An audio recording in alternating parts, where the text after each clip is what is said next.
A Senate committee has taken a step towards cracking down on sexual assaults in the military. The Pentagon admits it has failed to confront the problem for decades, but critics say the changes are not enough. Nancy Cordes is on Capitol Hill. Nancy, good morning.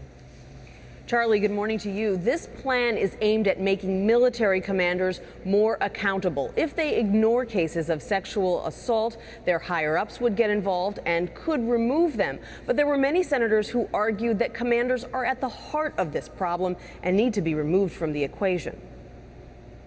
Aye. Mrs. Hagan. Aye. The plan approved in committee Wednesday was crafted by Armed Services Chairman and Democrat Carl Levin. His amendment would make it a crime to seek retribution against any military member who reports being sexually assaulted.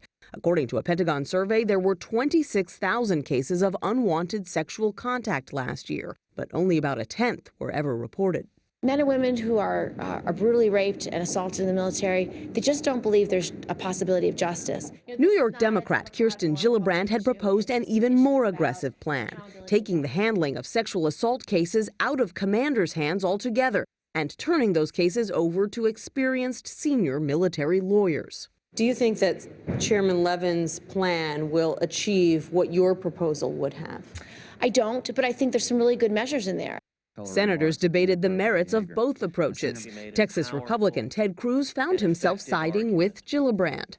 The lack of reporting is driven by a fear of not having an impartial third party outside the chain of command. Florida Democrat Bill Nelson argued bypassing the chain of command could have unintended consequences. My conclusion is if you can't get the command system to work, then the whole thing crumbles. Military officials, including the Secretary of Defense, had argued strongly against cutting commanders out of the process. I don't personally believe that you can eliminate the command structure in the military from this process because it is the culture, it is the institution.